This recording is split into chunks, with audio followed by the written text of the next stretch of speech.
Yo. What's happening, G? What's What's going good? on, y'all? What's going on, my guy? You feeling? Man, I'm feeling amazing. It's a good day above ground. How you feeling? Uh, Good. I could be a little better, but we're gonna thug it out. We ain't missing 2 weeks in a row. We don't do that around here. No, it's very unprofessional. Very unprofessional. We missed 2 weeks in a row. We don't want to. We don't want to be like Vince, man. Next thing you look up and we hear 1 week. Next thing you know, we talking about we resigned. Never that. Yeah. So what's going on with you, man? What's new in the world? Man, just same old, same old. We almost done moving to this house. The internet is still not up to par yet, but we're gonna get that fixed by next week. Next week show. I'll guarantee it. Or else Xfinity owes me a lot of money. As So long as they just make sure they give you the money. Tell them don't put it towards your bill. Just tell them give you the money. I'm pretty sure they're gonna keep me on hold for like 5 or 10 minutes, maybe 20. But like, is he gone yet? Nope. He's staying for this X amount of phone bill, which I'm not gonna disclose on the internet. But yeah, it's out Yeah. Don't disclose your phone to the internet. All right, y'all. So we back with another episode of Wrestling Wednesdays. But listen, we've been telling y'all about this for a minute, right? The there. Yep. documentary has come out, and boy, was the first episode explosive. No, I ain't gonna say explosive. It was very informative. Quite a few things that we already knew, especially Mhm. because of how Vince was behaving. Like he was saying, he has a ton of stories, but he wasn't really too comfortable with telling them. But they had him, so he told quite a few stories and went over a little bit of history with Vince as far as his origins and all this, that, and the other. What was your takeaways? What did you get? Did you learn anything new about the origins of Vince? Um, One thing I'll put it like this: I am a fan of Vince McMahon, the businessman, the business guy. I'm a fan of him because when it came to the territories, and you can speak more to this. When it came to the territories, it was a verbal agreement.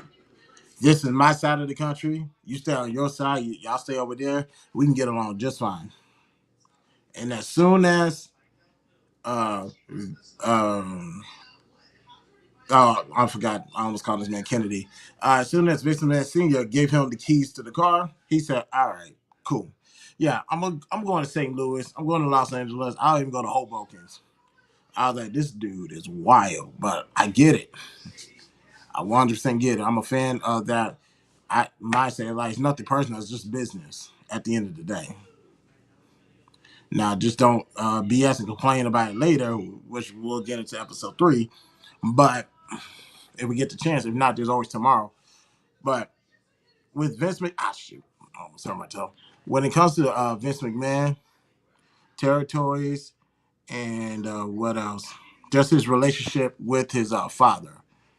It is what I expected. Now, I didn't care too much to get into Vince's personal life, but when you hear the first time they met, he was like, "Hey, you get a little too close, youngster. All right, bud, you can stay around. You my son. All right, I'm gonna take care of you. I'm gonna take care of you by teaching you how this business works. You stand by my side, and you earn your keeps like everybody else. So I have zero problem with that. Well, obviously, the abandoning of the child is a wild situation back then, even now. But the fact of I'm not about to give you special privileges because I'm rich and you just coming from a trailer park. No, you're gonna have to fight and grind and learn this business like everybody else. So get to work. I'm okay with that. Yeah, the relationship between him and his dad, which is the very first thing that they touched on, um, surprising to me a little bit because when I used to hear Vince always talk about his dad, he used to always Ray Triggs, what's up, my G? My bad, I ain't even say hello to the people. Hey, Armanize, what's going on, sis? There go Nice. my How you baby. doing?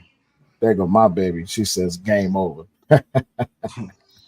Yeah, I got my man's Ray Triggs in the building. Ray Appreciate you Triggs is stopping by, good. Ray Triggs. So when I always heard Vince talk about his dad, Vince Senior, he always talk about him in a good way, professionally. I've Mm-hmm. never heard him speak in a personal way about his dad, other than Did you hear that story? What was his name? He was the Jerry the King Lawler. He did a painting. You remember that story? A painting? He did a painting of Vince, his grandfather, and Vince's dad. And Oh, he Jerry the King Lawler gave Vince this painting, and Vince, he got emotional about it, stuff like that. And it was like this is the very first time they've ever seen Vince catch emotions outside of it just being in front of a camera or for the business. So mm, even on the episode, even the documentary when they was talking about Andre the Giant, Vince spoke very highly of his father. To learn that it was a little bit of a drift between the two of them because let's just call it for what it is. His dad focused on his career rather than he was being a parent. That correct. was amazing to hear him talk about that. And as far as the territories go, those territories reach back a far way. I mean, you just look at some of these territories. You got the Minneapolis Boxing and Wrestling Club. That's back in 1948. You got the NWA of Iowa, 1948, 1959. The Harry Light Wrestling Office, Midwest Wrestling Association. I know about them. St. Louis Wrestling Club, Central States Wrestling, NWA Montana, Hollywood, American Wrestling. So yeah, it was a lot. And this list, it goes on for quite a while. Like this, Right. I don't think a lot of people really understand how far this stretched. Even in Hawaii, they had a wrestling association. Oh Mid yeah. America, And guess who was there? who The Anai family. Like really? always.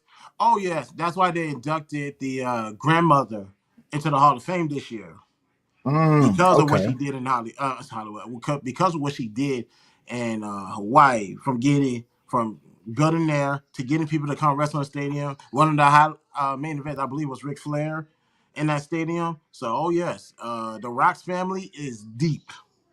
Yeah, I see. Also, shout out to Big Time Wrestling out here in Detroit, Michigan. But the promoter was the Sheik. The Sheik, a lot, man. This is why I say wrestling has very deep roots in Detroit.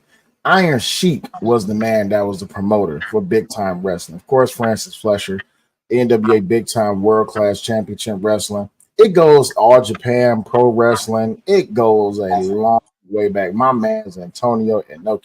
I love that man. All right, Yeah. so when Vince took over, hey Hassan, what's going on? When Vince took over when he took over the business, one thing that he promised his dad was is that he would never go into the other territories. At least that's the deal that his dad gave him. As long Mm, as you leave the territories alone, you can take the business. Well, Vince Jr. Is a businessman, and if he see an opportunity, if you know anything about Vince, he's going to take it. And he saw an opportunity with the territories, and he stepped off into it. And he took it strong by force. But yeah, that opening little thing, the dialogue about his dad was amazing. What else happened in that in the when he was giving his little opening? obviously, they threatened to kill him, saying you're gonna find his body at the bottom of the river. Vince like, ain't nobody scared of y'all. Y'all ain't gonna do nothing. Now I remember those death threats. They said Vince was supposed to been dead. Vince said, I ain't scared of nothing. This is just business. And I'm aware of some of the gangsters he had around him too. So go ahead if you want to. Also in episode, hold on, what you got to say?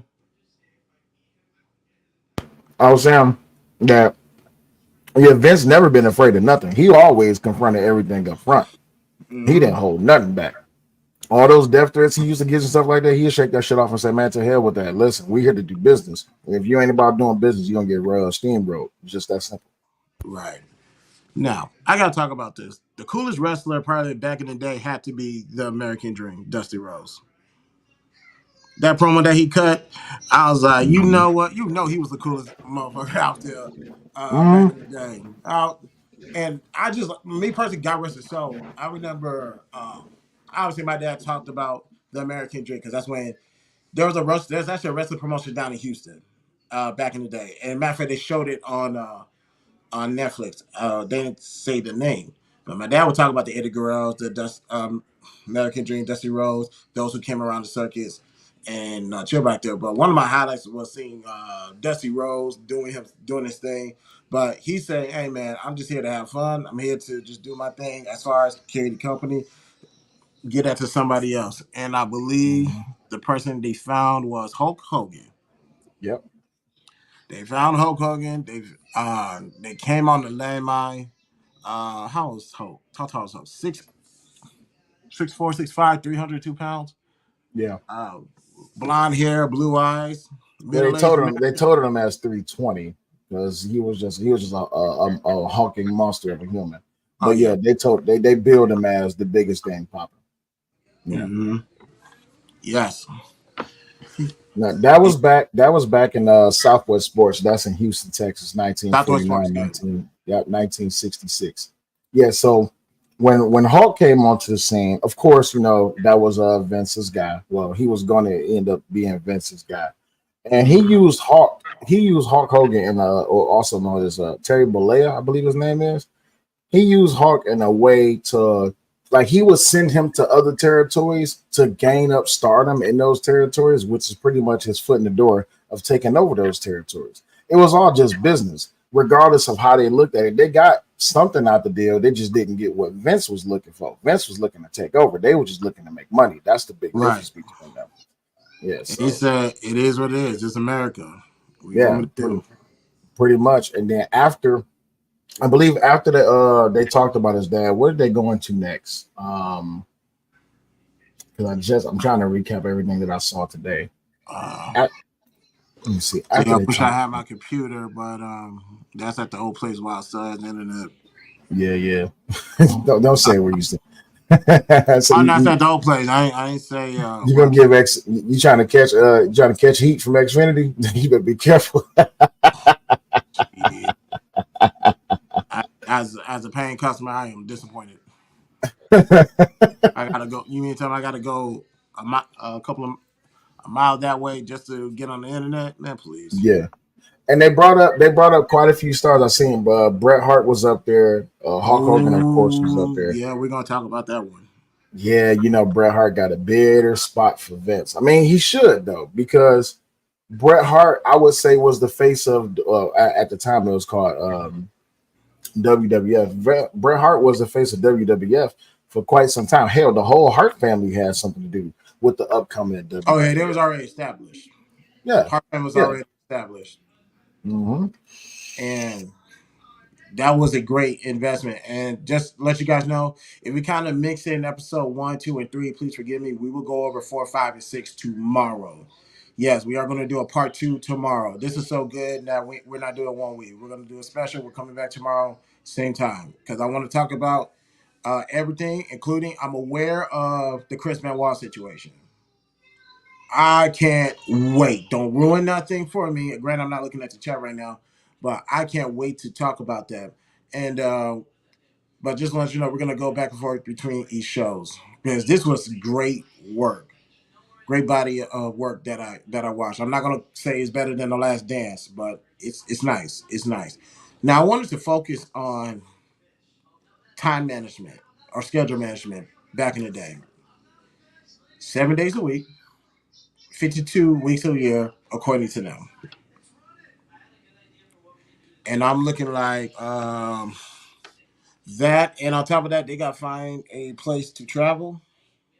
They got to travel from one city or state to another. Come on now. This is where I had to give Ted Turner his credit for doing what he did because it was a smart business play on his part. Y'all could just instead of wrestling 365 days a year, y'all can do like 30 a year. How that look? And I'm gonna pay you more than Vince. Sign me up. What we talking about?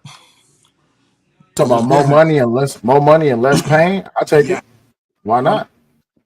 100%. Ted Turner did a Vince McMahon business move, and I'm not mad at him. I'm a little bit disappointed that Vince was bitching and complaining about it, but it's like that's his business. You did that in the 80s. We in the 90s right now. Don't get mad that this man been beating you for how many weeks? 83 weeks. Yep, 83 weeks. Yeah, 83 weeks. You got to Mhm. credit that to Ted Turner, but actually you got to credit that to Eric Bischoff. Well, the thing is, even with what Ted Turner did, Vince has always been a competitive guy. That's just the Of way he course. was built. That's just the way he was raised. So Ted Turner making that move, I don't want to attach this label to Vince of jealousy, but probably he could have thought of it first. But Ted Turner said, "No, to hell with that. I'm gonna do this first, right?" And what he offered those wrestlers was something that a lot of wrestlers complain about, which was time with your family. Because you hear a lot of wrestlers complain about, oh man, I'm on the road 275 days a year. I'm traveling between city and city. You know, we wrestle one match and then we gone. Right at the end of that match, we already out the city. We on the plane. But now Ted Turner's like, to hell with that. Go back home to your family. Spend time with your family because family is number one. That's the most important. Right. Plus more money. Oh hell yeah! Why not? Yeah. I get to be around my family and I get more money. I'm going through less pain. I get more time to build up storylines for upcoming matches and stuff like that. Yeah, why not? Oh, of course. Vince was just like, the hell you mean you offered more money? That's a bullshit. Yeah, basically, like I said, you gotta put your pussy in your pants, put your pussy in your pockets, because he did a well played business play just like you did in the '80s. So I have zero problem with what Ted Turner did, and all is fair in business. All is fair in business. 1000%, 1000%. But you know what though? Before we go to the next part, I want to touch on what you opened up with. Vince the businessman and Vince the personal man. Who he is as a person is two completely different people. I Correct. think in this documentary we got to see a little bit more of the personal side of Vince because we rarely get to see that. I think the last interview I really sat down and watched on Addendum was the interview that he did with Stone Cold Steve Austin when they was getting ready to cut the interview, and he was like, "Well, we only got so much time left." And Vince was like, "Well, I own the company, so we can Yeah, take as much time as you want." he did it, and Triple H did it the next week. Yep, Yeah, remember that. so you don't get to see too much of Vince, but this was a Vince on a different level because it's not for just a show. It's not for just building up to the next pay per view or building up to the next live show. No, this is Vince his I want to say vulnerable, or most vulnerable. I'll say a little bit vulnerable. Yeah, that's why he was kind of uncomfortable with it too. It was definitely vulnerable, and as we found out in the beginning of episode one, while filming, that's when the allegations dropped, and they had to hold. So prior to that, I would say Vince is very vulnerable, whether he likes to show it or not. He tried to hold tight, but when he's behind the scenes, cameras off, oh yeah, he'll let the tears fly. And also the interview I remember watching of Vince was King of the Ring. And it was ESPN E60. This was when WrestleMania 25 was in Houston, and they did a sit down interview with Vince. I remember that. I remember that one as well. And I wanted to make sure that some of those things that he said in the interview lined up. I remember the abuse thing he lined up, and it was his stepbrother that abused him, upbringing. And he says a word of calling it wrestling. Like, don't call it wrestling, call it theatrical, something, something, something. He said it in that Stone Cold interview as well. So I need to go look for it. And then consistency, Hulk Hogan talked about the transition, how you had the beer drinkers, and they was like, man, we want to see some real violence. But you also saw how the company started to grow as far as business goes, especially after WrestleMania 1. Yeah. Yeah, this as we go through the evolution of the stages of WWF slash WWE, you seen even in the eras that we talked about on our last show, you can see the progression of how it went from just sports entertainment to actually a storyline to actually the I'm just thinking of a few, the Attitude Era, then you got the PG era, then you got all these different eras. The thing was that the show is going to eventually evolutionize and it's going to change with the time. Correct. How those wrestlers came about, how they performed during those times is what kept the business. But you had some who stepped out of line and they had to get hardball. It's just that simple. That is real. That is real. Yeah. Now I want to talk about the fact of these news reporters. That was very interesting. Um, you had I gotta find this name, but I'm gonna find this U.S. Today or New York Post Today. He was talking about. He was just saying, "I'm here to see you're about as if Hulk Hogan is as popular as they say he is." But it's like you asking a lot of behind the scene question, like who you is? You the feds? You got a wire on, and we'll get into that in a moment too. So, and this and like I said, we talk about Roman's right hand man or Solo's right hand man. Hulk Hogan was Vince McMahon's right hand man. Damn He, sure. he beeline, like I said, beeline to Vince, and this was leading up to WrestleMania. Beeline to Vince and said, "Hey man, he keep asking questions." And to Mm-hmm. find out, they're trying to see if wrestling is fake or not. Fake. Yeah. And it's like you gotta protect the business. Mm-hmm. Yeah, yeah, you gotta protect the business. And it's like this is house rules. And now it can't later. It's just at that time that wasn't ready for the sequel to come out. You gotta wait for later. Yeah. But Vince McMahon talking about, boy, I wish somebody could do something to him, and walked out. Mm-hmm. I Mm-hmm. was like, Yeah. what's They his name? pretty much Schultz? ran. Yeah, Huh? yeah. They you talking about Schultz, the blind guy, right? What's Talking his about the name? one that there was he was in the hallway and he was asking was wrestling fake and he smacked the living Yes, hell out of him. Yeah. yes. A Here's an lot of extra reporters $500,000 a year. What you mean? exactly. You give me a solid. Let them know what time it is. He's like, hey, cut. Yeah, Oh, hold on, but cut. a lot of these reporters end up getting that treatment. Don't forget when Vader was over and which country was that?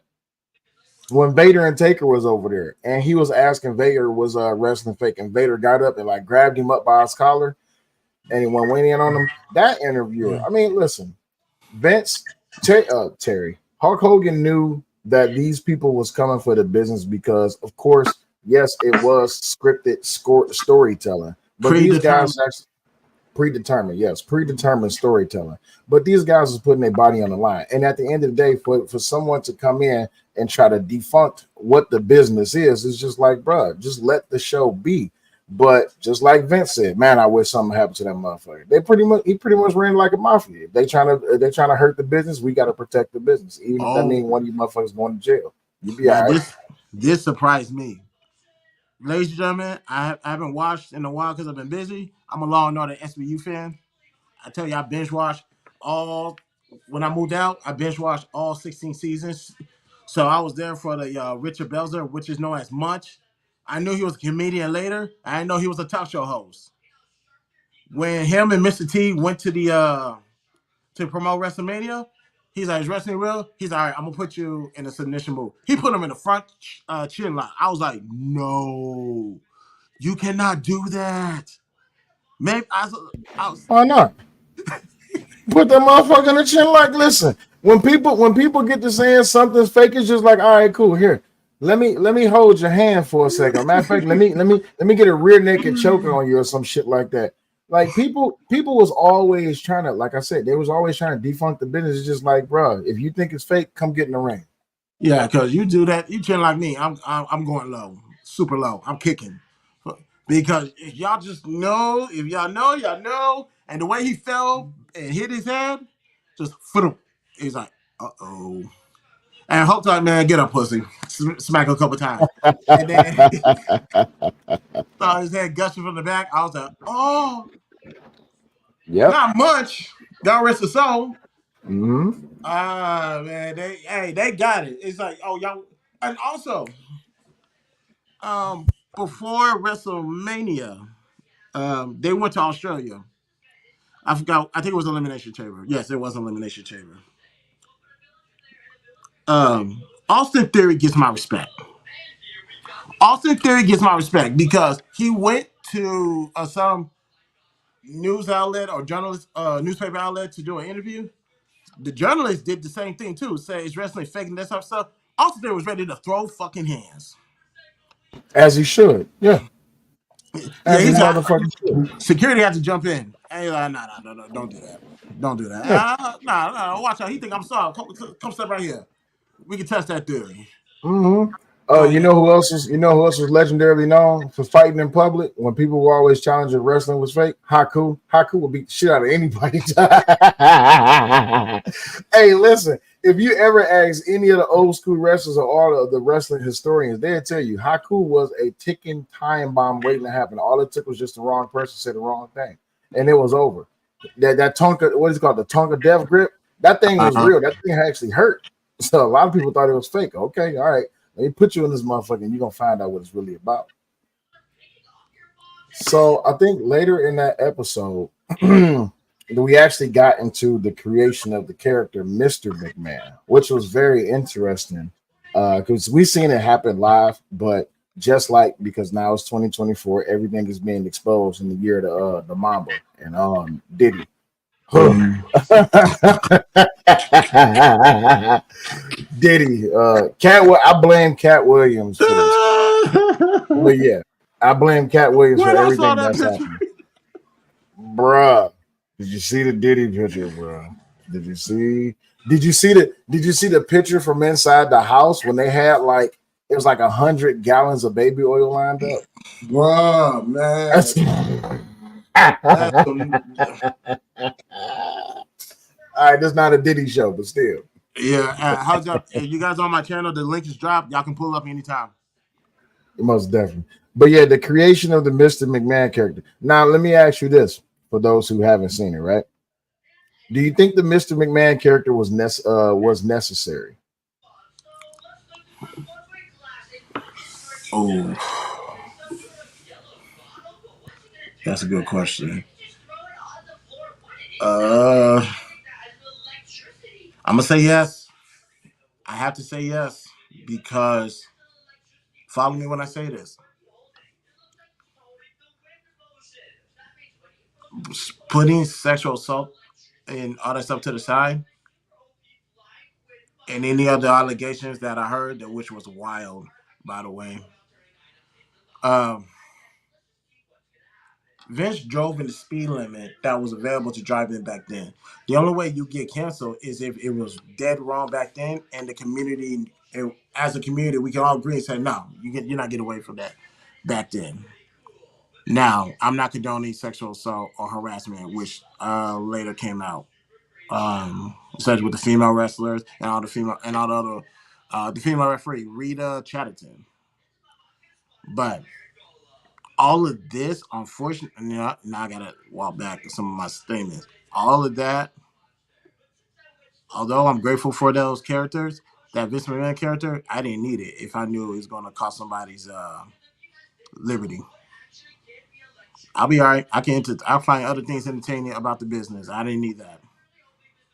Like I understand you can't go back and change because what happened. But had we known on Mhm. to this extent, maybe it would have been a little bit different.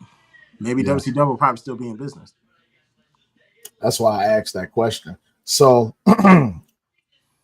Vince, let's remember where Vince started at. Vince was originally just an MC. He was a guy that would be on the mic calling in the wrestlers, or he would be calling providing commentary, which was very comfortable for him. A lot of people really didn't know this about Vince. Vince was very comfortable behind that mic, but also he was extremely comfortable in front of that camera too. Right.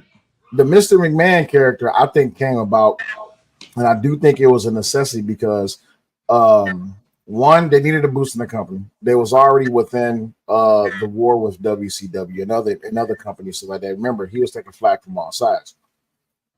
Him coming out with the Mr. McMahon character, that was pretty much him coming to the forefront of who he is within his own mental capacity of putting on a show for not just the fans, but also for the wrestlers themselves. Because everybody knew he was, big boss man. He's the one who owns and runs the company. But now you get to see an interaction of, because people in their real life. I mean, y'all work regular jobs. Y'all get to interact with y'all bosses. Sometimes you want to smack the shit out your boss. Let's just be Mm. honest. So Not my that current one, portion, by the way. huh? Not my current one, by the way. Not your current one. Well, I can tell you, my last boss and the boss before that one. Yeah, I definitely wanted to put hands on both them motherfuckers. Give me 1 second. We got somebody at the door. Hassan, what's up, man? I What saw up? what's What good, up? man. Salute to both of you. How you guys doing? All Good, right. man. Did you get a chance to check out the documentary? No, but so any breaking news? Well, one thing we know is the news broke during the recording, and they had to halt production. Now they eventually finished it, and I guess then some of the reporters got to be a little bit more candid, especially that FBI informant from episode 3. Mm, Hassan, fix your audio. Your audio is bugging a little bit. okay. Yeah, it's like a slight echo there. What about now? Yeah, you should be good. Oh, But yeah, so we learned quite a bit. We still in like the opening phase, or we just discussing the opening phase of the documentary, because once we get into the later episodes, some shit hit the fan and came out, and it was just like, oh, really? Oh, okay. But right now we're just talking about the creation of the Mr. McMahon character. Hassan, let me ask you: do yeah. you think the Mr. McMahon character was necessary? Yes, it did help. It grew with Stone Cold. Stone Cold needed that. Without Mr. McMahon, I don't think Stone Cold character would have been the same. The Stone Cold Austin feud. So it worked perfectly with the Montreal Screwjob, Survivor Series, and one thing led to another, and Vince started to realize, oh, there's a reaction, because even Vince McMahon said his dad told him never be in the ring, don't be in the ring, just be a promoter, be backstage. Well, Vince, he said, no, I want to be in the ring more involved, and it worked. Who doesn't like the Mr. McMahon character? Him and Stone Cold, him and The Rock, him and Triple H. So we needed that. Long term. Yeah, most definitely. Jay Wills, what's up, G? What's up? How everybody doing? How everybody doing? Salute, All salute. right. Salute, Chris, you salute. muted, G. I'm glad you guys pull up because I'm battling the bug right now. I got to step down. Like I said, we ain't missing 2 weeks in a row. I just wanted to pull up and give my take on this conversation. And actually, before I go, I want to talk about this whole steroid situation. Yeah. Mm-hmm. Now, because some things that I learned, I knew wrestlers. How can I say this? And I'm talking about I found this out in my later year. Um, I knew steroids were legal. I just didn't know it was legal. It's illegal to prescribe somebody that, and um, just to charge them. Oh shit. Vince McMahon, because I gotta give credit to Vince McMahon and Jay Prince from Rap A Lot Records, just so we're clear. I was about to say, make sure you make a clear distinction between I want that, to make this because perfectly clear. Rap A Lot Records. Yo, that's hilarious. make sure you make a clear distinction on that, G. Shit. Like the two people that I know that escaped the feds. And Hogan, although Shane has an issue with Hogan on how he left and handling that situation to this day, which shocked me. Hogan said, hold up, full immunity. All right, cool. With that being stated, did Mr. Man know you guys were taking steroids? Yes. Did he tell you guys to take steroids? No. He's like, what do you mean? He didn't distribute steroids? No. Oh, this is not what we went over. I got full immunity. Now what? I can say what I want now. Right. Because yeah, because Even when you listen to the old stories, they would tell you, man, Terry used to walk around with that pack on him, bro. Listen, they say if you seen Hulk Hogan with a fanny pack, know that he was loaded. He was like the candy store to roast wrestlers, bro. Oh shit. You need, yeah, hey, brother, you need D-ball? I got you, brother. Don't worry about it. Like that was Hulk Hogan, And bro. when he lied Arsenio, boy, I was disappointed. but I ain't gonna lie. I have no issues with pro wrestlers who take steroids. Bro. Mm-hmm. I don't have an You issue sure? with it because pro wrestling is not a sport. no, This is Japan true. disagree with you on that, Jay. If you go to Japan, Pro pro wrestling is sport in pro Japan. wrestling is not. Okay, let me put it like this: pro wrestling in the United States is not considered a sport. If you're doing it Mhm. in baseball, basketball, No. football, anything, amateur wrestling, then yeah, I got an issue because it gives you an unfair advantage. But in Mhm. professional wrestling, I don't have an issue with it No, No, and because it's nobody did, uh, as long as you didn't break no laws because it was legal back then. It yeah. but wasn't no pushing but drugs. You can go.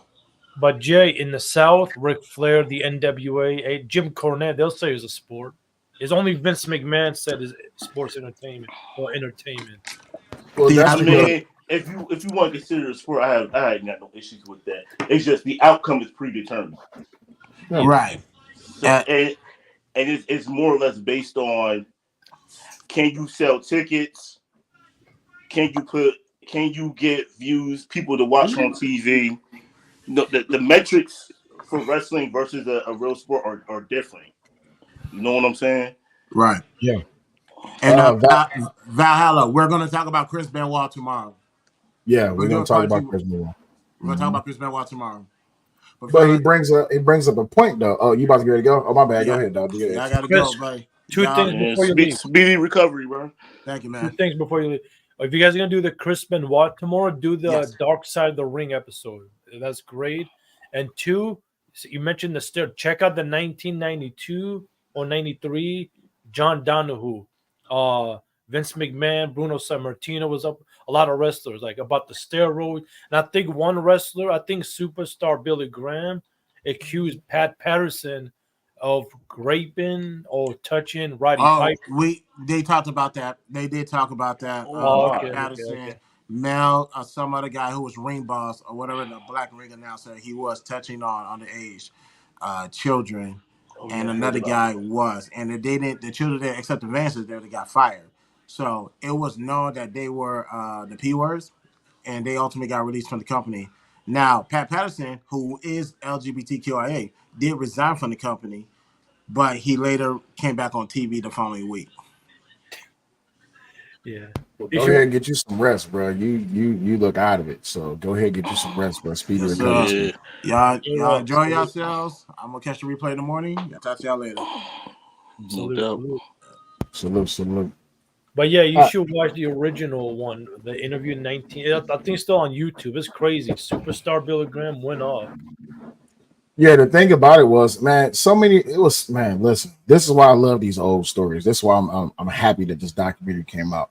You know, we've been hearing over these past few years because everybody's all up in arms and excited because Undertaker's not doing podcasting, which is great because we never heard from Undertaker like that. But listen to all of these old road stories from like all these other like the Hannibal channel. I don't know a whole lot of people who watch really the Hannibal channel when he talks about his wrestling stuff, but all these old stories, man, you get to hear stories about all that shit that went on the road, in hotels, backstage, gorilla, locker rooms, all of that stuff is coming to the light. And oh, let me pull up my man's Omni. Omni, that's you? Yeah, There it's you go. me. Oh, Can okay. you hear me? Yeah. I gotta do a double check when I bring people up. You know what happened last time. So for Salute, salute. real. Salute, brother. Salute. Yes. Yeah. Salute. So, but the Yo. stare. What up, though? Oh no, I was just gonna say because I tried to load in on you asking if you know what I'm saying McMahon was a necessary Oh character in yeah, bro. wrestling. I think he Oh was yeah. because you know what I'm saying it sets up the dynamic of you know what I'm saying the rest of the rest of the roster going against the establishment. You know what I'm saying? That's a classic story that people were going to love and enjoy till the end of time. It's going against the establishment, rage against the machine type shit. You know what I mean? Like that rebelling against established order, corporate Mhm. interests, that sort of thing. And that's what he represented. That was very necessary. And I think he mastered that actually.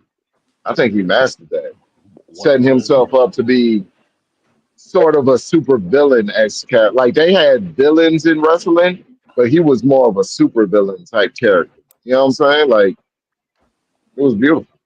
I think they need a return to that, honestly. One of the greatest heroes of all time, bro. Well, you look at it like this: you can never have another Mr. McMahon. You see what I'm saying? Ever. You can't. I don't even know if it's even like even at Triple H's age. Well, we all know he had heart conditions and stuff like that. He can't replicate the Mr. McMahon character. We see Vince. We see Triple H, the heel boss of WWE now. But you can't have another Mr. McMahon. All those antics, all those scripts, all those skits, man, that shit is legendary, bro. The scene with him and Austin in the hospital, when Austin hit him over here with the bedpan, when he came down and he blew out both of his quads getting into the ring, when he would the kiss my ass storylines and stuff like that. Man, listen, the Vince McMahon story, the Mr. McMahon storylines is just great. And then not to include, not only was he an owner and promoter, he was also a wrestler. He participated in a few matches too. And as old as Vince was, that motherfucker was in great shape, bro. He had a match with Hogan. I never forget that match when it was on the cage. He threw Hogan. When he threw, I think Hogan threw him off the cage, or he threw Hogan off the cage. No, that was Stone Cold. Stone Cold, the cage match. Well, which one did he have with Hogan? WrestleMania 19. Yeah. Okay, cool. Yeah, that one.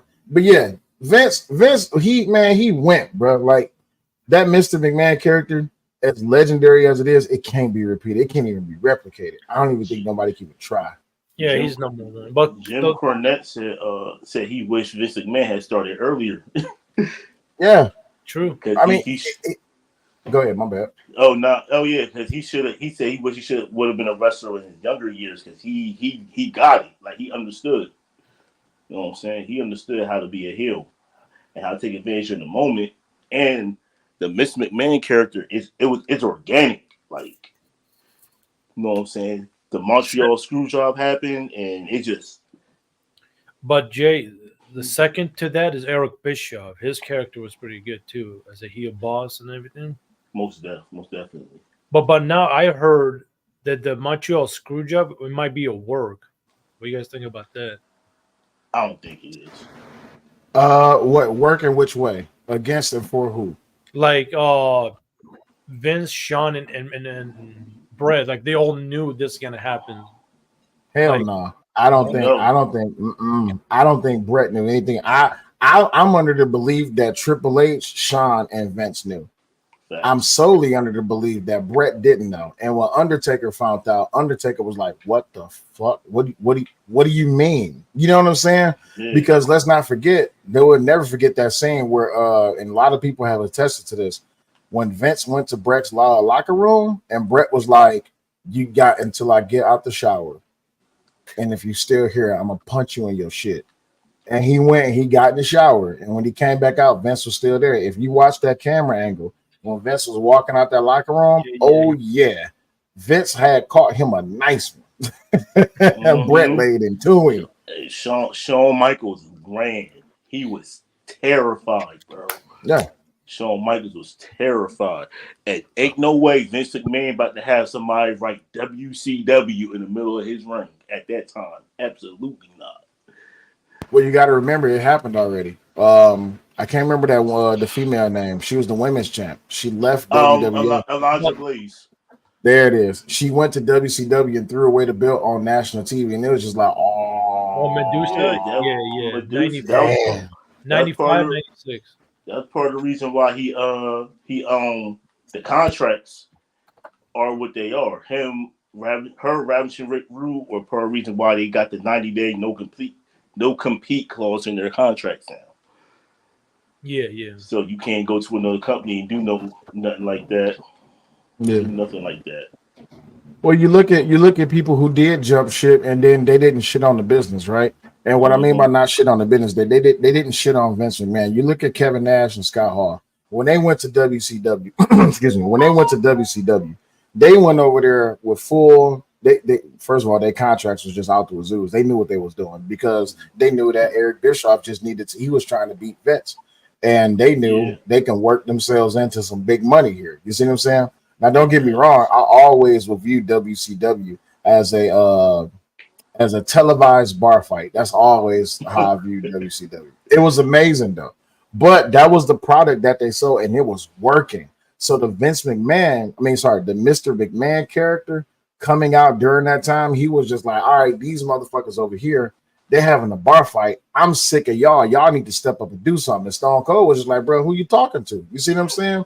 So it was hella necessary. So moving from that to, and I know a lot of people say the Montreal Screwjob is the start of the Mr. McMahon character. I think he's always been like this. It's just that because of what he promised his dad about not being in the ring, this has always been something he wanted to do. No, I say when he got stunned by Stone Cold 2 months prior in September of '97. Well, you had to go before that when Stone Cold and Bret Hart got into it too. Yeah, I remember. I remember watching something where Vince was like, he said he didn't want to get in the ring. He didn't really want to be a part of that, and when the screw job happened, he was trying to make himself like the good guy. He wasn't trying to be the bad guy, be the villain, but everybody, like, people knew, and it was just like, nah, I'm not rocking with you. So he just went with it. I mean, that's what I saw. You talking about Vince was trying to portray himself as a good guy? Yeah, like he was trying to portray himself as the good guy the whole time, and people found out that actually was real, and they was not rocking with him. Yeah, well, he had to, right? Look what you just did to the star of your company in his hometown.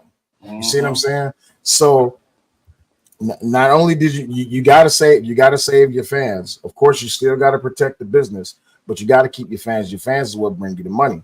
So if I'm not mistaken, I believe their next stop was in Detroit, right? Vince knew because of how Bret was talking or how he was acting. He knew he did not want to drop that belt to Shawn. And he knew that he was getting on his way to WCW. So how do we rectify this situation? We want to do it in a way to where it's still wrestling, but we gotta, and I'm saying not because this is Diddy's era or this year, but we gotta fuck them in public, but in the wrestling, but in the business way. You see what I'm saying? So what's the best way to do it? I'm sorry, go ahead, Hassan. No, my bad. But that started at WrestleMania 12, the year prior, '96, because Bret said, "Hey, I'll lay down and I'll give you the belt, but you got to return the favor." Shawn Michaels looked at him and said, "I don't think so, buddy." And that's Hassan is 100%. Yeah, Hassan 100%. Shawn Michaels ain't want to job to Bret Hart. He ain't want to lay down for Bret, so Bret was like, "If you ain't gonna lay down for me, I ain't laying down for you." Same thing happened with other people. That same thing that Stone Cold did about Brock Lesnar. He was like, I'm not doing the job for him. You see what I'm saying? But I understand Stone Cold though. I'm not losing. My bad. Go ahead. I understand Stone Cold. I'm not losing to Brock Lesnar on Monday Night Raw when that is a WrestleMania match. It don't make sense. Wait, Monday Night Raw was Stone Cold's show. I mean, you might as well just call it that. No. Yeah. I don't know if he's telling the truth, but Stone Cold said, "Let it be a build up to the King of the Ring, the final King of the Ring." Like there was no build. That's what Stone Cold was upset about. Well, that's what he's saying. On TV? Hell no. Yeah, I'm not giving you Stone Cold versus Brock on TV. What? Yeah. That sounds crazy. Yeah, we could build up to it, but not. And even in that part, and I gotta make it through some more of the documentary because I wonder if they really covered that.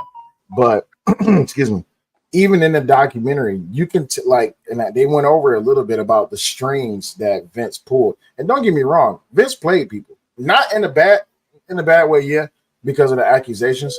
But Vince played people. He knew just how to stoke a person in the right way to get them to agree to stuff. This is how he took over the territories. This is how business was done with Vince. If Vince wanted Hassan and Jay Wills in a match, but he knew they was cool, I need to stir up some shit between these two motherfuckers. You see what I'm saying? Vince was the king of Jedi mind tricks. That's what every wrestler says, bro, to this day. And Jay, what made it worse for Shawn and Bret, that when Bret Hart was becoming the heel and the villain, Vince McMahon started, like Cellulite said, he was giving that character to Shawn Michaels. Now he's becoming a heel, and Shawn Michaels Bret Hart's all confused. Wait a minute, I'm the heel. I turn at WrestleMania. I'm supposed to be this big heel. Why are you giving my heel spot to Shawn Michaels? Because Shawn was a better villain. And don't get me wrong, Bret Hart was a good bad guy too in that period of time. of '97. But we know what it was about. It was about money. Brett But wanted more money, and Vince was not willing to give him more money. Go ahead, Jay. oh, I was gonna say, but at that time, you couldn't really make Brett a heel because every time they went to Canada, he a face. Canada was Exactly. not about to turn on Bret Hart at all, or the Yeah. Hart Foundation. Yeah, So he could suplex a baby and they'll still love him. But suplex the baby is crazy. Bro, I'm telling you, if Brett would have grabbed the baby out the womb, threw it up against the turnbuckle, and then suplexed it and then put it in, they would have loved him for it. Dog. They wouldn't have turned on him. Ain't no he could have suplexed the baby and then did a leg drop and an elbow drop, and they would still love him for it. Man, But cellulite, Vince did. Hold on, sign really up quick. for Could you imagine Bret Hart throwing a sharpshooter on the infant? and they cheering this motherfucker off. And Vince is gonna sit back there like this is crazy and chaotic, but goddamn it, I love it. It's good for business. No, he will make millions. But Vince did sign a contract for Bret Hart 30 years. Then, like months later, Vince said, I can't do it no more. And that's what pissed off Bret Hart. Yeah, Vince was legendary for doing that. Kevin Nash talked about that a little bit. He said, "Man, you can get one contract, and then a month later, that contract is gone, and out the door you get another one, and it's probably worse or a little bit better, depends." But Vince was well known for doing that, though. But look, like Chris said at the very beginning of this at the show, you got Vince the personal, and then you got Vince the businessman, and I believe Vince the businessman, yeah. So just like Bruce Wayne and Batman, we all know who the real character between Bruce Wayne and Batman was, right? yeah. The real identity is Batman. Bruce Wayne is actually the costume. I mean, Bruce Wayne. Bruce Wayne is actually the costume. I think for Vince McMahon, Mr. McMahon was the real character. Personal Vince McMahon was just a costume. And in this interview, in this documentary, oh man, did that costume show its ass. But yeah, let's get on to the next subtopic. So the impact of WrestleMania on WWE's global popularity. Now, in this documentary, they talked a little bit. Well, actually, they talked quite a bit about how WrestleMania was the show of the shows, right? Because you have all these different territories, you have all these different companies putting on shows, and these was more local, in-house, like people around the city, they knew who you was. WrestleMania put it on top because it was on national TV. You see what I'm saying? Not only was it on national, it was a global thing, right? It brought so many eyeballs to what professional wrestling, not just what was called WWF back in the day, but it brought eyeballs onto what professional wrestling was. What do y'all think about the impact of WrestleMania on WWE's global popularity? How did y'all think it was a good thing? How big was it? Go ahead, Jay. Oh, WrestleMania was definitely big. It was definitely necessary. It was definitely one of the things that really helped put wrestling on the map. Like you can't deny that. That's something you just can't deny, bro. Yeah, you look at. I'm sorry. Go ahead. My bad, but we got to give credit to Starrcade. Without Starrcade, that didn't WrestleMania never happened because WWE needed a big super event, and what's his name? Howard Finkel said, "How about we have WrestleMania, and then the football have Super Bowl, and these have the World Series." So for wrestling, we gotta appreciate of the start of the Starrcade. Without Starrcade, there will never be a WrestleMania in wrestling history, pro wrestling.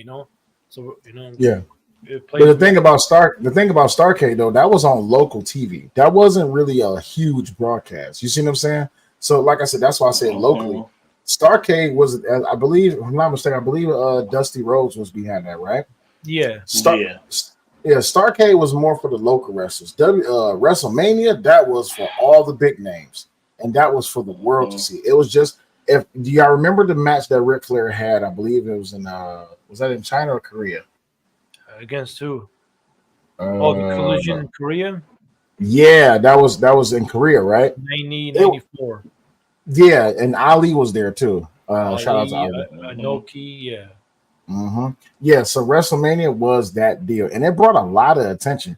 And in that documentary, they was talking about all of the strains and struggles that led up to that point. They went through a lot just getting there. You got to remember, this is right after everything had just happened with the territories. And now everybody's looking at Vince like, all right, cool. So now you got everything up under your belt. I believe his dad was still around. I got to go back and check and see.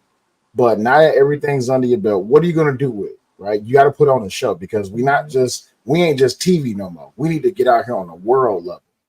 And with Hulk Hogan being there, and if I'm not mistaken, I believe this is when Mr. T was on that poster with Hulk Hogan. Yeah. Yeah, you had a little bit of a star power too. This is was Mr. T doing the 18 now yet or no? Yeah, this was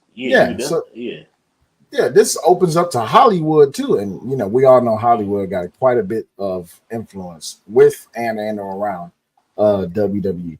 So yeah, WrestleMania was that deal. That's where a lot of things happened. A lot of storylines came out of WrestleMania as well, and I think because Vince was behind it, and y'all know he met with creative everywhere. If Vince called you and said, "Hey, Hassan, what are you doing? What are you doing, Hassan? yeah. You had your sister's birthday party. All right, cool. I need you to come down to this hotel." It's just like my sister's birthday. Yeah, well, I'll send your sister a package. Just get out of the hotel. And you get there, and Vince is in the fucking pool with a thong on with a cigar, and he's just like, "All right, so WrestleMania, give me some ideas. Go." It's just like, motherfucker, I wasn't even thinking about this. I was thinking about my sister's birthday party. But so now I remember that Howard Finkel came up with the idea because the Beatles had Beatlemania, their big show. And so how about we have WrestleMania? So there you go. Yeah. So WrestleMania came from the Beatlemania. Well, I mean, Beatlemania, was it as big as WrestleMania? Well, back in the day, it kind of was. But WrestleMania now is big, yeah. I'm about to say it probably was. It's the Beatles. I have a very embarrassing thing I have to say out in public now. Do y'all know I don't know that much but Beatles music? I don't know no Beatles music either. Oh, okay, cool. Well, I don't feel bad. Well, I don't feel bad then. Yeah, I don't know Everybody either. everybody talking about the Beatles. Go ahead, Jay Will. The thing, it's like Taylor Swift. I don't know no Taylor Swift music, but I can't deny the fact that she's one of the biggest artists in the world at the same time. You know what I'm saying? It's just how it is. And then also you look at where look how iconic of a location other than Madison Square Garden. Madison Square Garden. A lot of people really don't understand like the aura that really comes with Madison Square Garden. That's a very important holy ground for a lot of events, sports, entertainment, singers. Everything that happened in the Garden is big money. So you have to put on a damn good show. I wouldn't necessarily say Vince was stressed. I think everybody around him was stressed, but because of who he was, he's like, look, this is what we're gonna do, and this is how it's gonna happen. So, hey, Jay Wills, what are you doing? Oh, your mother's in the hospital. All right, well, I'll take care of your mother's hospital bill. Get down to the hotel. You're just like, bro, my mama's on life support. Your mother be all right. She'll be all right. Just get down the hotel. And then you get there. Right. And you get there, you like, Vince, what do you want, bro? All right, so WrestleMania. So main event. What are we gonna do? What's your ideas? I'm not thinking about WrestleMania. My mom in the hospital, man. My mom in the hospital, bro. What the fuck are we doing here? God damn. Now I'm just getting my ideas, so I'll get back to my mom. This is crazy. Right. I'm gonna throw anything up against the wall. So, but you look at who he brought in. I mean, you had Hulk Hogan and Mr. T. They went against Roddy Piper and Paul Orndorff. There it is. Yeah, big names. Was Ali there? I believe. Yeah, he was the outside enforcer. Mm-hmm. I thought he was a referee. No, he was the enforcer. And then cool. And then you have Jimmy Snuka outside and Randy Orton's father. Cowboy Bob Orton. Yeah. So look at the names of the people who was at that event. This event popped, and because Ali and all those other people was there, that made this event pop. And that was, I'm not gonna say a blow up for WWF or WWE, that was it wasn't a blow up. It was just a more so, hey, this is y'all. This is new to y'all. This is what we used to. This star Cindy power. Lauper, she doesn't get her credit enough. Cindy Lauper played a big role Mhm. in WrestleMania and rock and roll wrestling. This is a serious thing. Like Vince, if there's one thing about Vince, he understood star power. Yeah. He understood, like, yo, you gotta bring in the top of the top stars to get people who probably would never watch wrestling in their life to come and tune into this. Yeah. But what the crazy the WWE fans think Muhammad Ali was only in WrestleMania, but Ali was in the wrestling in the 70s when he fought Inoki. He had like this stand up with Gorilla Monsoon in the 70s. So Ali has a big role in wrestling, you know. I think he said he took his promo style from Classy Freddie Blassie. Yes. No. Mhm. George is George. I thought it was Freddie Blassie. No. He says George is George from the 40s and 50s. I'm about to go check that out. Ali's match with Antonio Inoki, that was a special match. The reason was because if you know how big Antonio Inoki was in the Japan pro wrestling scene, huge. He was like God over there. He's the Vince McMahon like in America, like that. Mm-hmm. Yeah, when he passed, which was very sad. When Antonio Inoki passed, that whole country cried. Yes, that's how big he was. But he wasn't just big in Japan. Like if you ask a lot of the old timers who Antonio Inoki was, especially those who knew how much of an influence he had over here in America, man, he was really big. Because you got to remember, a lot of wrestlers they started either they started here and they went over to Japan to build up some some experience, and they came back. But Antonio, man, he took care of everybody. You know who I was surprised to see at the very beginning of this documentary? Tony Atlas, and I was like, damn, they got Tony in this thing. Man, they got Tony in this thing. He got paid. I didn't watch. What's the name? Is Jesse Ventura. Maybe in the next one.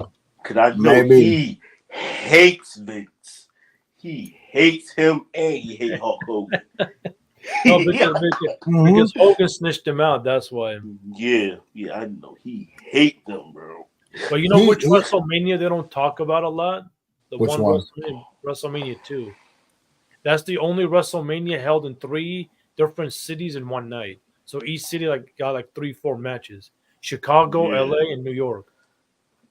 WrestleMania 2. I have to look that out. Let me go look. They talk about because that kind of doesn't work out as good because I remember they did that for a Raw too. They did it in two different cities, and it's like, okay, you're watching the matches live, and then when they go to the matches in the other city, you gotta watch it on a Titantron now. Yeah. But that was still in the New York area, like the Manhattan and Madison Square Garden. But this one is 3 different cities in one night: New York, Chicago, and LA. And each one got their own main event, you can say. One of them was Roddy Piper and Mr. T in a boxing match. The other one is the real main event is Hogan and King Kong Bundy inside the steel cage. And the third one, I think it was a battle royal, WWE stars versus NFL stars. I remember that, yo. I remember my cousin let me borrow the tapes to watch that. Yeah. Now here's the thing though. Business wise, I would say it's a good thing, right? Because you don't want everyone to just refer to only one thing that happened, especially if you look how big WrestleMania 1 was. We got to put something big on for WrestleMania 2. Was it a good business move at the time? Probably. That's probably why Vince did it, because you got to remember, Vince did everything for a reason. You know what I'm saying? That because of these allegations. But to have 3 different main events in 3 different cities for one under the banner of one, I mean, hell yeah, it makes sense at that time. But now that's stretching so many people so far, so thin. And that's money that you're stretching thin as well. You're talking about 3 different venues running at once. You got to have commentators for each one. You got to have referees for each one. You got to have multiple people because you got a whole card for each one. Plus, you got 3 main events going at once. Imagine how stressful it is to run one gorilla. Now, times that by 3. No. That's it why didn't happen all at once though. Like one event ended, then the screen comes and you watch the next event on the big giant. And in each one, I think they had their own commentaries. It was like, damn, that's like the only. That's why they don't do it. Like that's why they did it only one other time after that, which was that Raw a few 25th years anniversary. ago. Mm-hmm. Mm-hmm. That's why they don't really do it because it's like that's like you said, so that's hard to navigate. Yeah. It's hard. And then the fans, if you're in attendance and your show go first, now you watching the other two events at on the Titantron. Mm-hmm. I could have stayed home for this. Exactly. Right. And the other arena, they got Undertaker and DX, the Manhattan one, and the one in Madison Square Garden, they got Stone Cold at the end though. Yeah, it's like you torn between what do you watch? You don't know if you want to look at the Titantron or you want to look at what's going on in the ring. It's like, man, what the fuck is going on here? It's just as bad as Vince calling you at your grandma's funeral. Hey, brother, what are you doing? I'm putting grandma on the ground. Okay, well, come on down to the hotel. The grandma will be all right. I'll pay for the rest of the burial. It's like, It's my grandma. exactly. Tell you like before we move on, did you hear Vinnie Mac paid off the police to hide the Jimmy Snuka murder? I heard that. Yeah, he paid I off didn't hear about that. Is it in a documentary? in the dark side of the ring. Yeah. Oh, okay, yeah. I had to go back and check it out. But the one thing we can't talk about because at Chris's request, because they did mention a little bit about the Chris Benoit story in the doc. Well, we mentioned a little bit about it being in the documentary. Let's not talk about the Chris Benoit thing because he said he don't want to spoil for him. Okay. I know I'm gonna go back and watch it because that Chris Benoit thing is a lot deeper than what a lot of people think. A lot of people think it's just on the surface because of steroids and all. No. Oh no, I don't think it's because of steroids. I don't think it's steroids at all. But we can have that conversation later. Yeah, we got that conversation later. We're not gonna do it. For what he did, forever F Chris Benoit. But we can have that conversation later. Well, that's why you gotta go watch the documentary before we talk about it in depth because Vince, I'm gonna leave it at that. Just go watch the documentary. Wait, real quick, are you talking about the Dark Side of the Ring documentary or there's a new one about Chris? No, you're talking about the Vince McMahon one, I think. The Vince McMahon one. They talk about Chris Benoit. I know, because Vince McMahon was pissed. He was pissed. Yes, he was. And after that, that's why Linda lost the senator. She was running for a senator, and he was spending a lot of money. That's why she lost. You can see in his face when she lost, like motherfucker. He was so pissed, like damn. Vinnie Mac. Because Linda almost became senator that year too. Oh yeah, that is true. Yeah, they was trying to. His wife was trying to move into politics, and now. Of all the questions and all the rumors surrounding wrestling, and she almost got her foot in the door. There's been what happened. It's just like you, bitch. Like you, I can imagine Vince at home tearing the whole goddamn house up, and it's like, what can you do to stop him? First of all, Vince himself was worded up to all hell, but at the same time, who gonna fight him? Ain't nobody. So let's talk about Vince's business strategies and controversies. Now, a lot of these allegations and controversies that's coming up in the documentary, been hearing about for quite some time, especially from all these old. Now that everybody's coming out and really having a voice, especially these old timers. Vince's business strategies has always been of the. If you follow the market, they call it the bull market, like when shit's just moving. Vince has always been a bull when it came to moving the business, but he was calculated as hell. Vince never did anything by mistake. So when it was talking about the documentary was like, let's talk about the WCW takeover and stuff like that, and also the territories takeover. Do y'all think, one, do you think Vince did that in spite of his father? Or do you just think he did that in spite? No, I'm sorry, not his father. Do you think he did it in spite of those other territories, or do you think that's just who he is and he just said, fuck it, I'm taking it? Well, back if you listen to the old documentaries and interview, there's a code. Do not put your events in our territory. Respect that. Vinnie Mac had a different idea. He said, I'm the Roman Empire. I'm going to come and wipe you all out. Now, the way he did it, in the way he did it, he was paying channels and stuff. Hey, don't air WCW, don't air the NWO, air my show. And the other, and even Jim Cornette He said back in the old bosses of the territory that they almost sent a hitman to leave Vince McMahon at that time. That's how much. That's only one of the many death Yeah. threats that he got. Yeah, I yeah. mean, So Vinnie Mac is looking at the long term. Hey, I can make money. I can become a billionaire. So the way he did it was smart. Now, is it dirty? Yeah. Did he break the rules? Yes. But sometimes you got to say the hell with it. Either you play along or you don't. Are you gonna be, and a lot of wrestling promoters, they were falling behind. Times have changed in the 80s. So Vince McMahon, cable was hot, so he took advantage of it. Hulk Hogan did Rocky, so I can take him from the NWA. Jesse Ventura was Navy, and he I think he did a movie too, and he signed the Predator. He said, "Let me take him. He has a good voice." And the way he did it, hey, he gambled with it.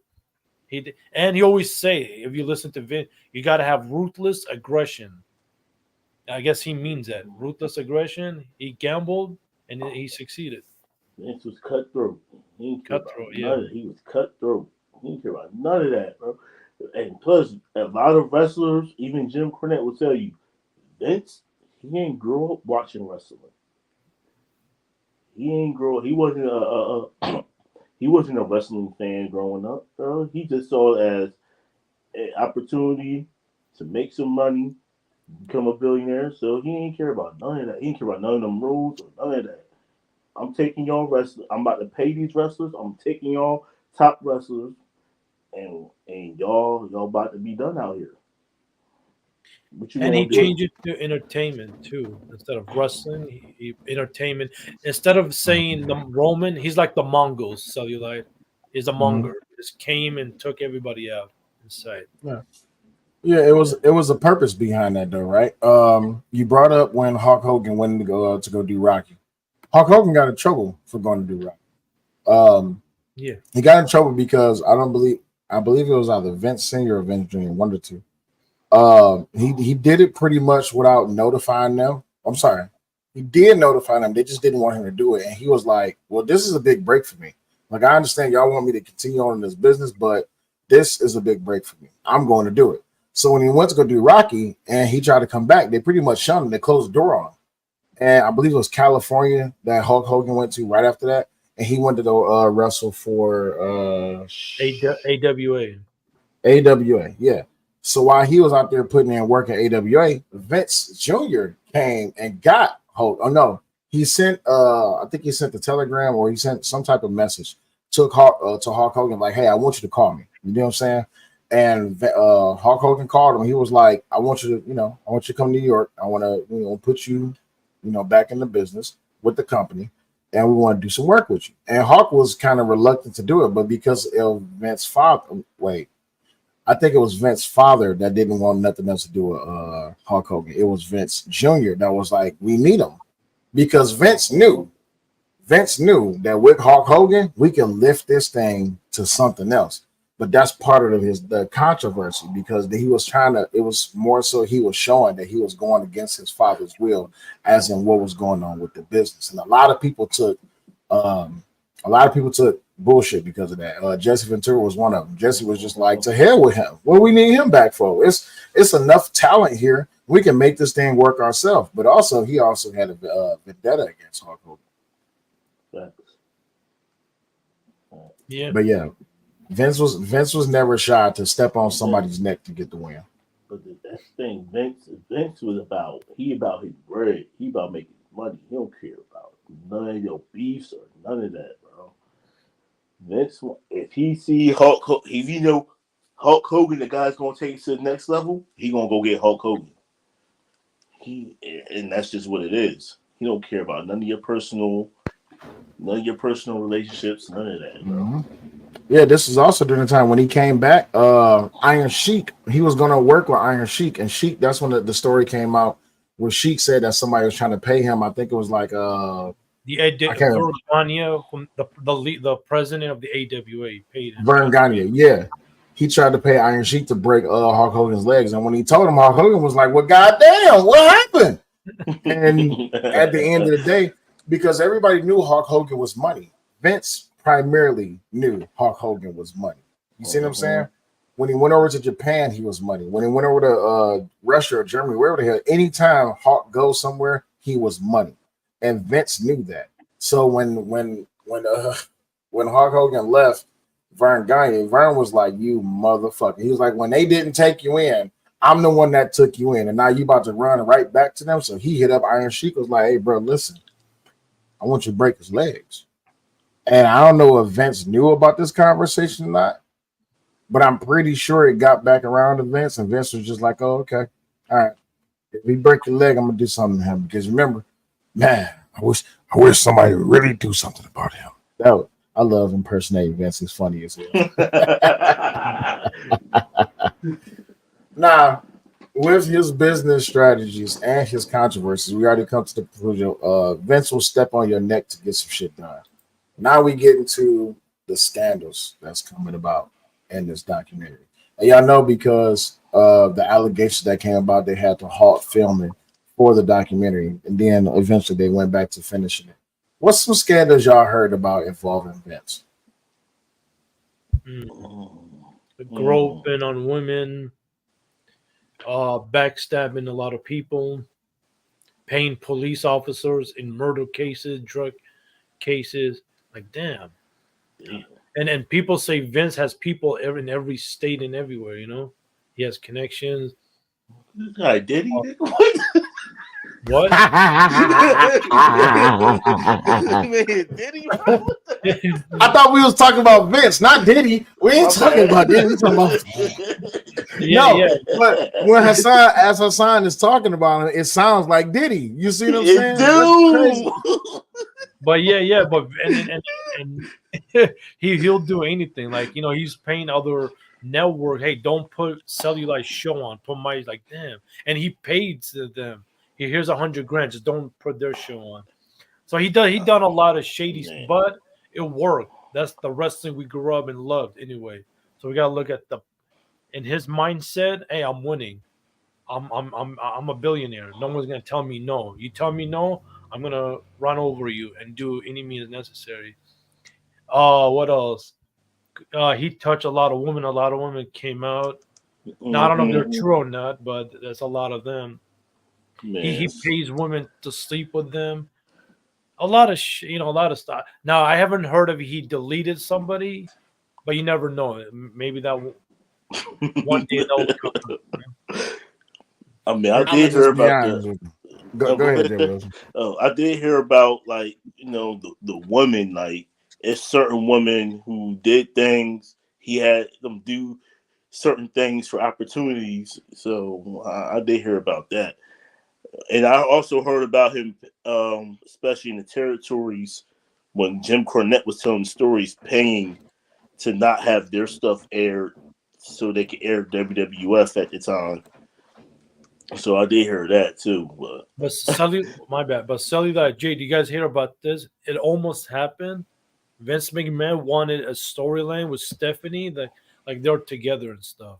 Oh, I heard about that. And she's about to get pregnant. They're making out. Like, what the? And Stephanie said, "Hell no, that's not gonna happen." This is wild. Yeah, I heard about that. What the hell just happened? Hold on, y'all. Give me 1 second. I need to check something because we just dropped down to 0. Uh-oh. Hold on. Did somebody do something? No, we didn't do anything. I still see us live on my side. Let me go to Wrestling Wednesday side. Because it said video unavailable. Let me find out. You about to No, we're still live. I still see you. Do the 9 stages, right? Okay, cool. Oh, I thought he who shall not be named was about to get. I mean, you're right. 9 stages of hell. Only one person watching, but yeah, we're still live. The video. Okay, yeah, because for a second it said video not available. Chris, when you do your replay of this, let me know what happened, because that shit just dropped to 0, and then it says video unavailable. Oh. I'm checking my oh, listen, I already told y'all, if my channel get deleted, you know what time it is. It ain't even no question. So I seen it. I was about to come on the panel and be the devil on your Mhm. shoulder. Bro, I'm But I telling feel, you, it was. I feel like Raw B was going to knock me down, so I was like, let me just. Let's nah, bro. Listen, I told everybody, and then we're gonna get back to this wrestle talk. I told everybody if my channel get deleted, I hope and pray you are subscribed to Chaotic Hero because it's going down. I guarantee you.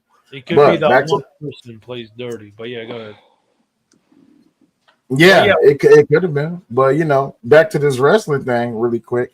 The scandals that I've heard about when it came to Vince, it wasn't just that. It wasn't just backstabbing people. It wasn't just, the women touch a thing. It wasn't the territories thing. It was one of the scandals that I heard about that I've never heard. I heard it once. And this is a long time ago. This is over on Hannibal's channel when he was I can't remember who he was interviewing. But it was a Vince trying to pretty much strong arm his way into the political arena. If you know how much money Vince was shilling out for Linda to exist within the political arena, I think that's another reason why the Chris Benoit thing pissed him off because he spent a lot of money dealing with trying to get Linda into the political arena. But not only that, even during COVID and stuff like that, you talking about how he was paying uh TV companies here in America. Imagine what he was doing outside, right? You think about all of those deals that he made. You think about all the people who got fucked over. Hell, even with New Japan, there's some stories in New Japan that Vince was a business guy, but some of those people over there really wanted to take Vince out because they wasn't used to that type of rhetoric or that type of businessman over there. Over there, they like strictly business. Vince over there in Japan, it was like, man, listen, bro, it's we crazy. slash your throat. Go Crazy ahead. you mentioned Japan because Inoki was WWF champion in the 70s, and Vince never recognized that. That's another reason too. Go ahead, Jay Wills. You about to say something? Oh no! I wasn't gonna say anything. But yeah, Japan wasn't really hot about that. And when Vince went over there and he was trying to strong arm his way, they was looking at him like, bro, you'll be food tomorrow. Keep playing. Keep playing. But Vince knew where he could and how he could make his moves. And where he couldn't, he sent people to do it. And he was sending Star over there to get big and hot and to make sure that the people love him and stuff, and he will work his way from the inside out. That's just some of the scandals though. But in the documentary though, I think they're not just gonna focus on the allegations that he's facing. But it's a lot of other scandals that's going on. When you talk about all those wrestlers who have lost their life, it's been said for years that Vince has allegedly sacrificed people. But you keep on listening. Hold on one second. Hey, Alan West, what's going on, my G? There's a lot of fuck shit with the NWA and Black Tuesday. Yeah, 1,000% true. That's man. It's scandals for years when it comes. Yeah, Black Saturday. It's scandals for years when it comes down to Vince. The allegations that he's facing is just on the surface because it's 2024 and everything's coming out, Diddy. And then now you got Vince on the table, but it's not just Vince, it's people who was also involved with Vince. If you listen to a lot of these women wrestlers from back in the day, they'll tell you, oh, it was some shady shit we had to do just to be on TV. John Lair 90s. Pat Patterson, Gerald Briscoe, Mm-hmm. JBL. Mm-hmm. It get muddy out here. Kevin Dunn, and he just resigned 2 months ago, 3 months ago. Triple H got rid of all of them. Yeah. No, there's still two. Michael P.S. Hage and what's the other guy? Oh yeah. Bruce Love. Brother Love was his name? Bruce Pritchard. Bruce Pritchard. They still do. Yeah, that's because they ass kissers, so they go on do what they gotta do to keep their job. You know what I'm saying? Oh, and there's another. My bad, Jay, but I don't know if you guys consider this scandalous, but he did pay Paul Heyman $10,000 every month when ECW was falling apart. So the deal was whatever stars they come, which you got the Dudleys, Cactus Jack, Stone Cold, and Paul Heyman guaranteed a job if ECW falls completely. So Vince was paying him $10,000, and even Tommy Dreamer was saying to Paul Heyman, "Hey, How come we don't do business with WCW? We got big money. Paul Heyman told him Vince will be upset with me. He will never forgive me. But at the time, Tommy didn't put two to two together, and Tommy missed out on a lot of money, a lot with WCW. A lot of people miss out on a lot of money, and I Mm-hmm. hate to put Paul Heyman in that light, but it's just the truth. That's why Paul Heyman got shunned for quite some time as well. Because when Paul Heyman started saying no to Vince, Paul Heyman got pushed to the side quick, and it took a lot for him to come back. But that's only one of the scandals, and you're absolutely right. When it came down to him paying out, just like he did with the TV deals, just like he did with ECW, imagine what he did with WCW. But that's why Chris said if it wasn't for Mr. McMahon, WCW still exists to this day. Probably. You never know. Then you think about companies like TNA. I disagree with that because the thing is, WCW shot themselves in the foot with the whole They did. Mick Foley India. thing. Part of it Yeah. with the Mick Foley thing, yeah, they kind of shot themselves in the foot. So I don't know how much truth there is to that. If it was for Mr. McMahon, there would be no WCW. I don't know. There might be some truth to that. What he's saying is if Vince McMahon, if the Mr. McMahon character didn't come about, then WCW would still be in business today because Vince McMahon did some dirty deal. Let's not forget he sent the son over to WCW, and next thing you know, WCW is gone. Now you look at where his son then went recently. His son just showed up on AEW. Why is he on AEW? I thought there was competition. Just like when Shane showed up in WCW, everybody was like, "Oh, Shane's here." Wait a minute, why is Shane here? You see what I'm saying? At this point, AEW is a farm system for WWE. At this point, yeah, I could believe that. They're just a farm system. It is what it is. Yeah, it is. So, man, we got about an hour and a half in. I think we at a good spot. Chris, when you go back and watch this, bro, shout out to you and speedy recovery to you, my G. I think we're gonna go ahead because that was the last little banner that I had for us to cover this topic. But definitely, we coming back for a part 2 tomorrow. So make sure y'all come back tomorrow. Jay Wills, there's gonna be another open panel tomorrow. So make sure you be ready to come up on the panel because we're gonna talk about everything that happened in this documentary. Most def, man. Cool. So give us your, since Jay Wills, you don't even want up here with me, give me your final word, and then I'm gonna go ahead and shut this thing down. Dope show, man. Dope show. Every time y'all go live with the wrestling takes, I'm ready to come up on the panel with the controversial takes, man. As long as you don't say Roman Reigns is the best thing popping right now, you're good. That's all you're good. Hey, listen, y'all couldn't disprove me on the Brock Lesnar take, so hey, man. I can still disprove you on the Brock Lesnar take. Don't get me wrong, I love Brock Lesnar. That's my guy. Hold on, let me bring Hassan back up real quick. Hassan. My bad. Yeah, you good. But no, I love Brock Lesnar, but listen, that's my guy. But at the same time, you still can't convince me that Brock Lesnar carried the company on his back. It's just not happening, bro. Yeah, that's fine. I mean, when you look at it at the time, he did dominate. Vince McMahon pushed him hard. He destroyed John Cena, ended the streak. And yes, when AJ Styles and Seth Rollins came, yes, they did their part. But from 2012 to 2016, it was all Brock Lesnar. But then it went to Seth a little bit, then AJ. So that's how much I give it from 2012 to 2016.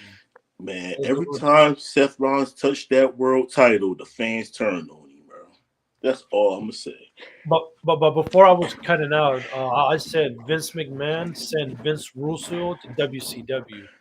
Vince Russo, that son of a bitch. I cannot stand him.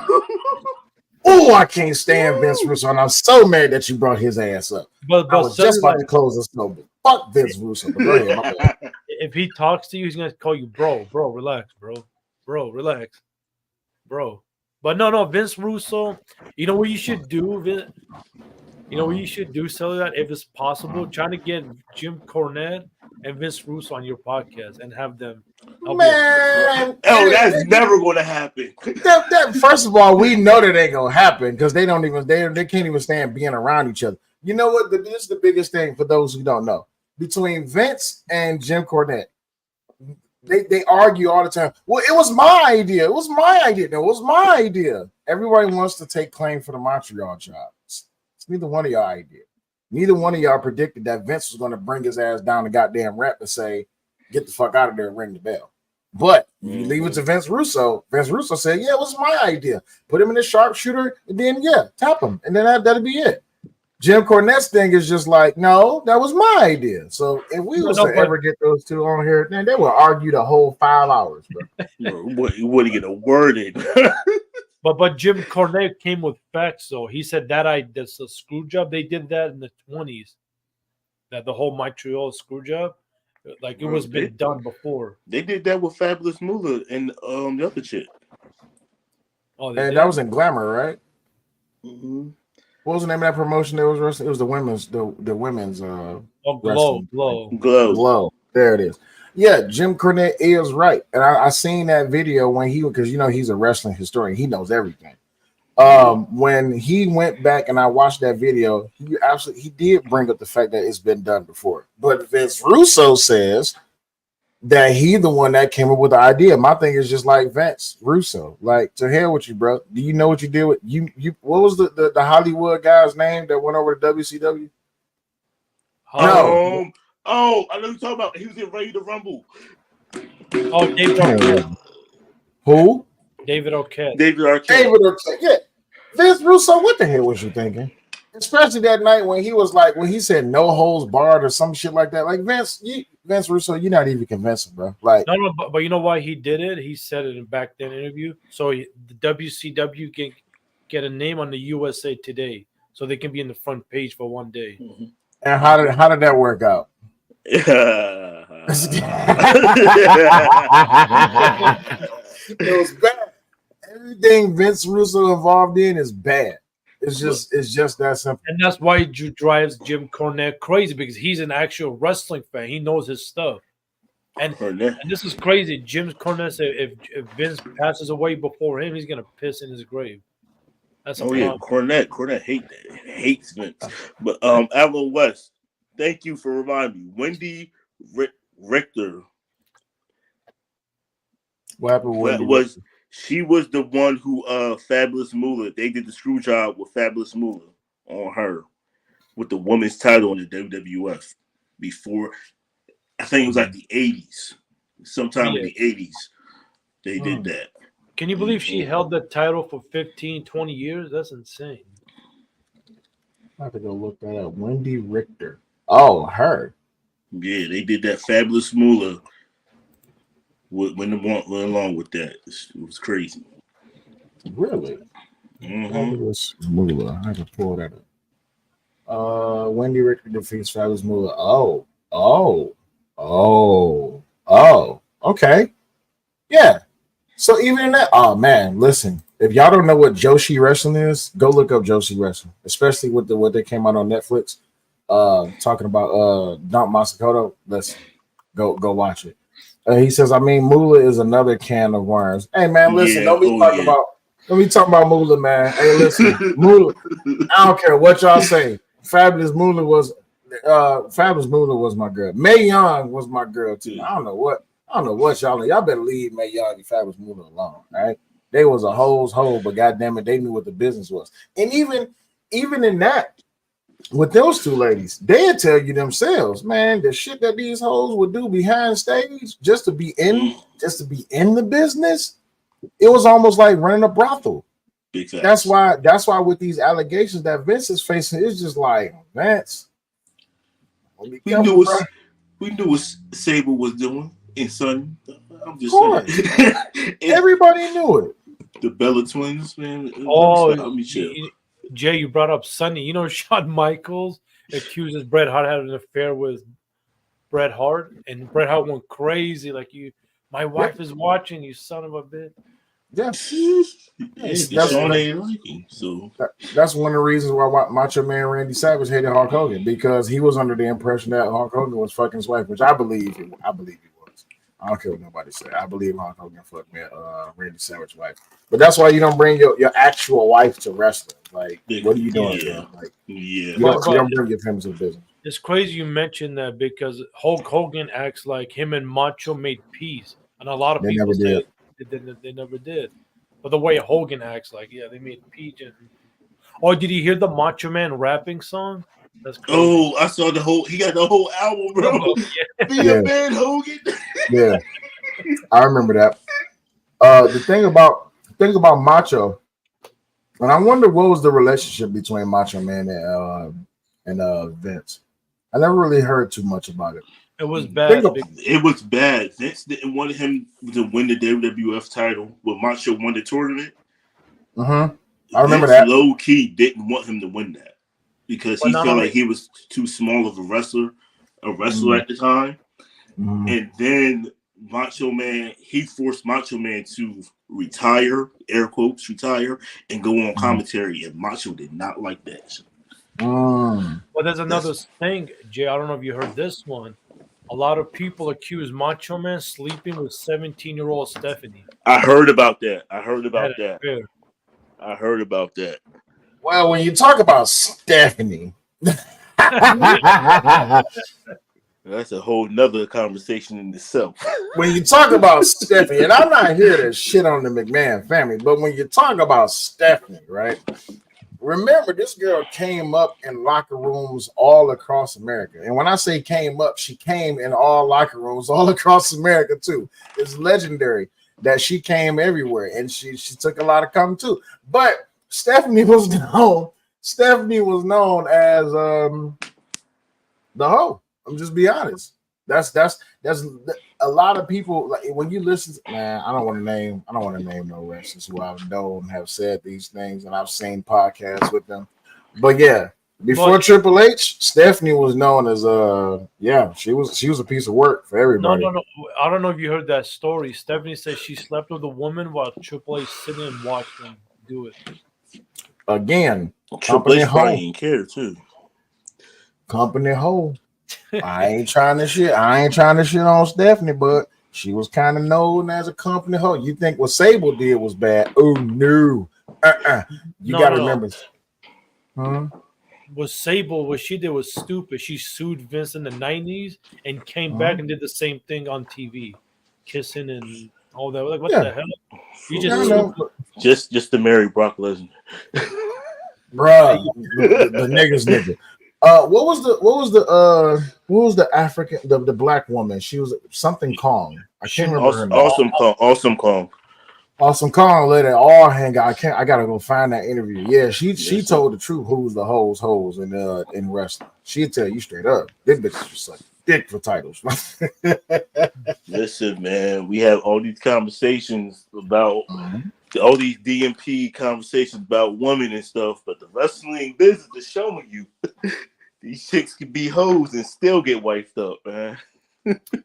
When Robbie went on DJ Ham's panel, I think that was last week, and there's a clip that DJ Ham got. Where Robbie says, "Women are hoes, women is hoes, women is hoes, women is hoes."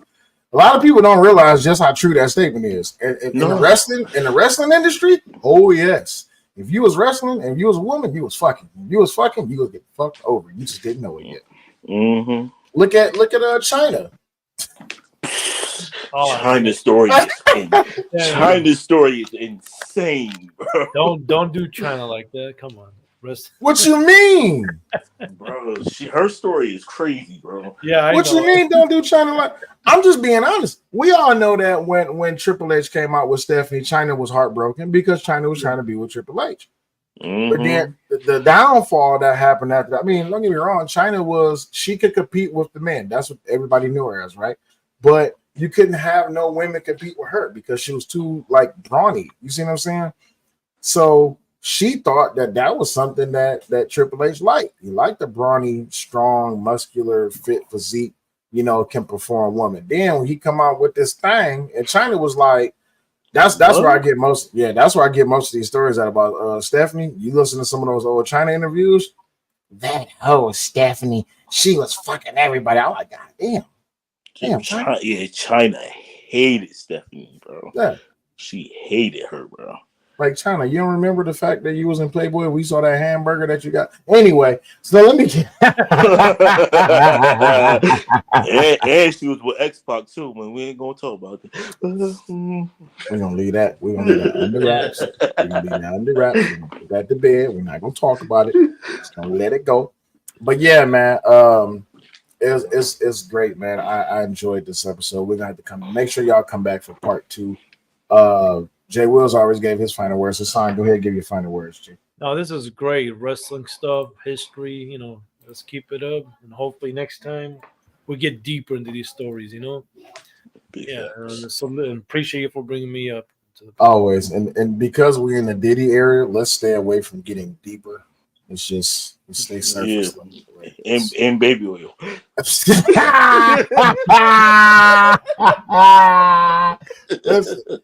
I see anybody on any podcast with a bottle of Johnson & Johnson sitting next to him, I swear to God, I'm roasting them, bro.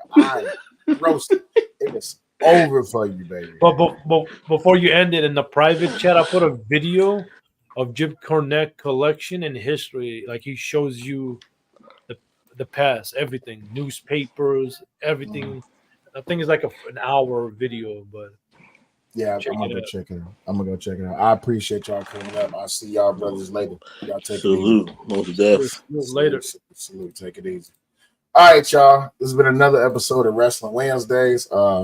Chris is recovering from his illness, so we praying for him a speedy recovery. And also, when he get his internet situated out, then we'll definitely be back on primarily to Wrestling Wednesdays. Today, it was just a thing we had to do, but it's okay though. We still gonna make this thing rock, but we wasn't gonna let y'all go 2 weeks without no wrestling talk. So make sure y'all catch us up on the next time when we cover part 2 of the Vince McMahon documentary, because we touched a little bit tonight, but it's gonna get deeper. Oh, damn, I just said don't get deeper, and it's the Diddy era. Well, it's more in depth that we can go when it comes to the Vince McMahon documentary. So make sure y'all catch us tomorrow, same time, same place. I will holler at y'all. See y'all later. Do not be a stranger. Make sure y'all come back and y'all check us out. Oh shit. Wait a minute. She's in the building. Wait a minute. Hold on, y'all. She in the building. Where is my? There it is. Across the miles, through endless nights, we found each other, hearts ignited bright. Whispers on. Hey, baby. Hey. What's going on? Look at your avatar. Look at you. You embodied the whole wrestling spirit. Look at you. If I'm going to support, might as well support. What's going on with you, baby? Nothing. Just came up here to mind your business and show off my new dress. Mm-hmm. No, I see. I like it. You like a wrestler in that. You like you ready to beat the shit out of somebody. You like suplex a Dora the Explorer. My bad. Yeah, baby. What you got before I close this thing? Oh no, I'm glad it's giving wrestler, because that's how I created that. Black female wrestler. Oh yeah, it's definitely giving off all the wrestling vibes. Well, I'm about to shut this down, baby. So give me a little couple minutes, all right? I mean, I guess you're so handsome though. You look so cuddly. Thank you. That's because I'm relaxing. So it's 1 month. We almost at the 1 month mark until I go knock the hell out of this tall Mr. Fantastic motherfucker. So yeah, I might as well relax now while I can, because we still in hell mode. Okay. Well, I'm gonna let you end the show. I'm gonna talk my shit to you when you get out of here now. All right, love you, baby. Like that. All right, y'all. Y'all take it easy. I ain't even got no more spiel to give y'all, so I'm gonna give y'all a quick little outro. And what song am I gonna use? Let me see. What song do I want to use? I think I want to use this one. Is it this song to use? Yeah, I can use this one. All right, holla at y'all.